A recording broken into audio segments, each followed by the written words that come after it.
आज हम लोग रेखाएं और कोण चैप्टर स्टार्ट करने जा रहे हैं। रेखाएं और कोण से रिलेटेड जो भी टर्म्स सब या परिभाषा है उसे आप लोग पिछली कक्षा में ज़रूर पढ़े होंगे, लेकिन फिर भी यहाँ पे हम लोग एक क्विक रिवीजन कर लेते हैं जिससे आपको आगे कुछ भी समझने में असुविधा ना हो। तो पहला टर्म है जैसे रेखा। रेखा किसे कहते हैं? तो रेखा का डेफिनेशन क्या होता है? रेखा की चौड़ाई नहीं होती है। रेखा को हमेशा लंबाई होगा, चौड़ाई नहीं होगा उसका, और इसे अपरिमित रूप से दोनों ओर बढ़ाया जा सकता है। सोचिए एक रेखा है, ये रेखा है, यहाँ पे ये इधर एरो का निशान है, तीर का, एक इधर निशान है, यानी कि जो ये रेखा है ये अपरिमित रूप से दोनों ओर बढ़ाया जा सकता है। ये कहाँ अंत होगा इसका कुछ भी ठिकाना नहीं है रेखा का। अब दूसरा टर्म हम लोग देख लेते हैं, रेखाखंड। रेखा का वह भाग जिसके दो अंत बिंदु हों एक रेखाखंड कहलाता है। जैसे यहाँ पे देखिए पॉइंट था ए बी, लेकिन इसका कोई अंत नहीं था, दोनों तरफ तीर है, दोनों तरफ बढ़ा सकते हैं, लेकिन रेखाखंड नाम से ही इसका क्लियर है कि इसी रेखा का कोई टुकड़ा।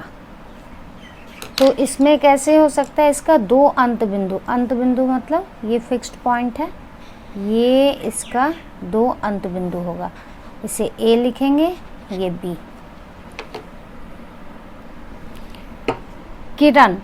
रेखा का वह भाग जिसका एक अंत बिंदु हो एक किरण कहलाती है। यहाँ पे दो बिंदु हो तो रेखाखंड कहलाती है, और एक अंत बिंदु हो मतलब यहाँ से यदि स्टार्ट हो रहा है, ये एक अंत बिंदु ले लिए यहाँ पे, और एक तरफ मुंह खुला हुआ, एरो दिया हुआ, यानी कि जहाँ भी हम चाहे वहाँ तक बढ़ा सकते हैं। तो एक इसका अंत बिंदु है और एक तरफ मुंह खुला हुआ है, जितना दूर चाहे उतना दूर जा सकता है, तो इसे हम किरण कहते हैं। संरेख बिंदु। तीन या अधिक बिंदु एक ही रेखा पर स्थित हों तो वे संरेख बिंदु कहलाते हैं। ये एक रेखा हो गया, इस रेखा पे तीन या अधिक, ये सारे पॉइंट इसी रेखा पे है, देखिए तीन हो या तीन से अधिक हो, जितने भी हो सकते हैं, ये सारे पॉइंट यदि एक ही रेखा पर स्थित हैं तो इसको क्या बोलेंगे हम लोग? संरेख बिंदु बोलेंगे। ठीक उसी तरह जब असंरेख बिंदु क्या कहलाएगा?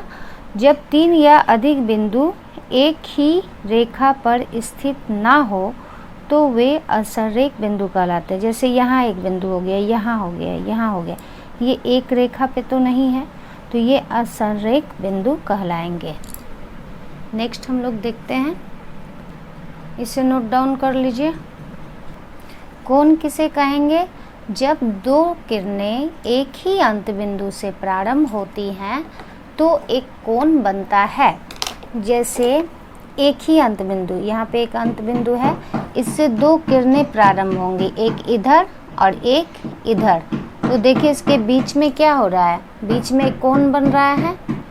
ये अंत बिंदु का नाम ए दे दिए, ये एक किरण है, इधर इधर बी ले लिए, ये वाला सी है, और ये एक कोण है, कोण बन रहा है बी ए सी बोलिए, या फिर कोण सी ए बी बोलिए। कोण जो है जिस पे है वो बीच में रहेगा हमेशा। चलिए हम लोग अब नेक्स्ट देखते हैं कि शीर्ष किसे बोलते हैं।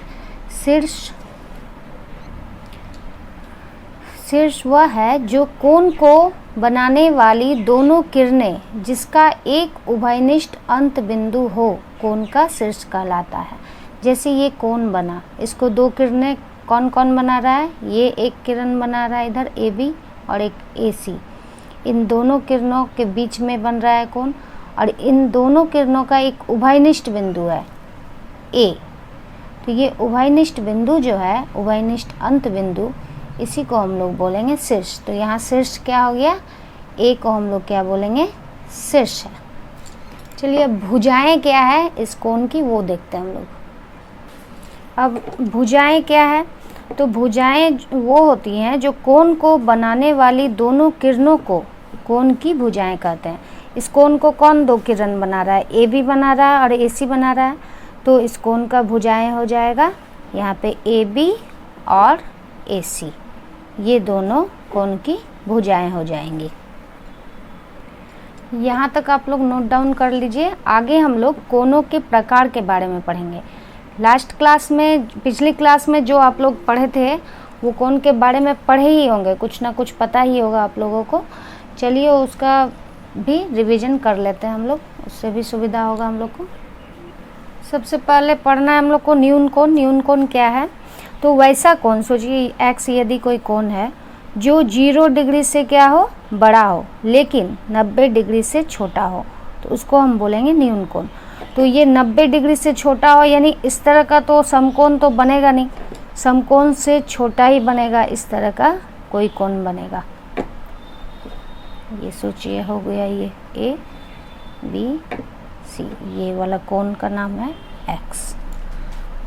दूसरा नंबर है हम लोगों का अधिक कोण किसे कहते हैं। अधिक कोण देखने से पहले हम लोग समकोण देख लेते हैं।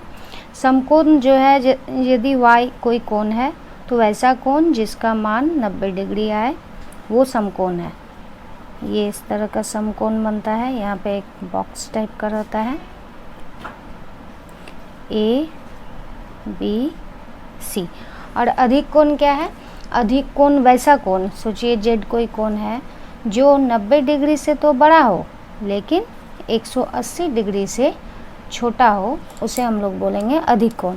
और ये बनेगा कैसे, 90 यहाँ तक है तो इससे जस्ट ज़्यादा हो जाएगा, ये हो गया ये कोण, यहाँ से यहाँ तक, ये जेड है, ये हो गया ए बी और सी। चौथा है ऋजु कोण, तो वैसा कोण जिसका मान 180 डिग्री हो। ऐसी यदि कोई कोण है, इसका मान कितना होना चाहिए, 180 डिग्री। तो 180 डिग्री कैसे होगा, यहाँ से लेकर यहाँ तक कोण बनेगा। अब आते हैं प्रतिवर्ती कोण। प्रतिवर्ती कोण वैसा कोण जिसका मान जो है 180 डिग्री से तो ज़्यादा हो लेकिन 360 डिग्री से कम हो, उसको हम लोग बोलेंगे प्रतिवर्ती कोण। जैसे ये एक कोण बना, इधर वाला लेते हैं तो हो जाएगा न्यून कोण, लेकिन इधर वाला यदि हम लोग लेते हैं तो ये हो जाएगा प्रतिवर्ती कोण। इसे आप लोग नोट डाउन कर लीजिए, आगे हम लोग बढ़ेंगे। अब हम लोग देखते हैं पूरक कोण क्या है। दो कोणों का योग एक समकोण के बराबर होता है तो ऐसे कोण पूरक कोण कहलाते हैं। तो दो कोण यदि x एक कोण है और y एक कोण है, दोनों कोण को जोड़ करने से 90 होना चाहिए। जैसे यदि एक कोण 30 है तो दूसरा क्या लेंगे जो 90 हो जाएगा, दूसरा यदि 60 ले ले तो ये हो जाएगा 90।